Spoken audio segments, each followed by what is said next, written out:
Hi, welcome to Matt Holman Golf. Thought I'd take a look at Patrick Reed today. Played incredibly well in the Ryder Cup. I think he seemed to hold every putt he looked at, but hit the ball great too. So, incredibly confident character. He's got the game to back it up here. We can start on the left hand side. I think just a really orthodox looking setup. Actually, sort of looking closely at his swing. He's got a couple of movements actually through impact I think are quite interesting, but it's just a real strong sort of draw movement, very orthodox setup, sort of that 2.5 knuckle grip, just neutral position. Balls maybe slightly further back than we would see with some. We talked about maybe just inside the heel. I think with the draw of the ball you tend to see that, and when a better player tries to draw the ball, we're definitely going to move it back a fraction. It allows us to hit slightly more inside on the arc there. And in terms from face on, just a real simple movement, very stable right hip. There's not too much lateral movement going on there. The head is sort of relatively stable there too. Sets the club well. It's definitely a full swing, completes very well, which I really like. And I think definitely for a draw of the ball, it really allows us to swing slightly from the inside. So now he goes ahead and has really good pressure into his front leg there. The hip starts to bump, and then we can see he just hangs slightly back with the upper body, the chest, which is going to allow him to hit up on the ball.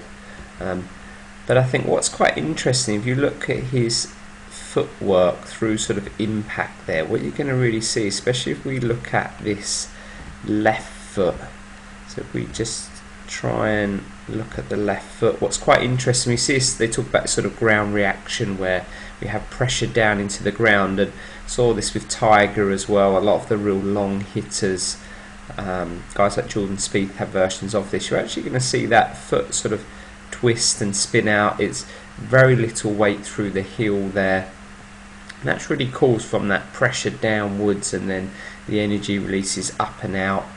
He also keeps the right foot sort of very quiet there. And again, I remember when I used to take lessons with Claude Holman, he'd tell me to keep that right foot down a little longer, would enable you to draw the ball. So I think he's got a really good draw sort of outline there.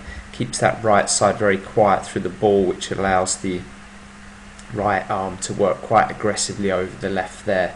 And then his sort of right side from about here will sort of catch up, and he then turns everything through at the last minute. So there's a sort of slight hold there which allows the arms and club to pass him.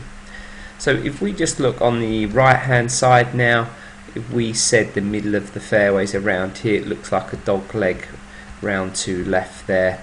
So he's clearly aiming to the right hand side, foot line, shoulder line slightly less to right hand side, but definitely a draw outline.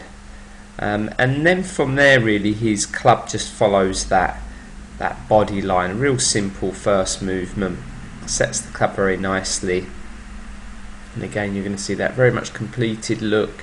It's very much a toe down club face look, so he's not drawing the ball from a strong closed club face. It's very much a toe down square, if we look here, to even a shade open. What I like with that, he's really drawing the ball through path here, so what you're going to see, a nice forward diagonal of the lower body, the arms fall down behind him very well. This is to me really the strength of his golf swing. I mean, really as good as it gets from about here. You can still see some of the front knee, the club shaft points really nicely at the golf ball, arms for the middle of the chest, so everything I like to see at the halfway down position. And then from here you're just going to see the club head just slightly hang behind the hands, which we're going to need to hit that draw. So we can see the club head relative to the hands is slightly behind. For a fader we're going to see that club head and the glove hand sort of match up a little bit more there.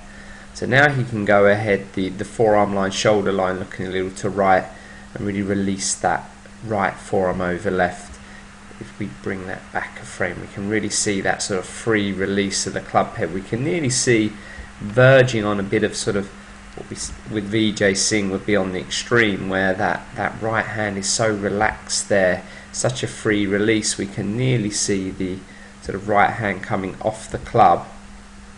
But from here, what I like, it's not sort of a huge rollover as it exits. Actually, the club face is incredibly passive, so it's really drawn that ball by alignment, by path, and then for me, some of that footwork, certainly that right hip, right heel position through impact, where that holds as his arms and club release past his body.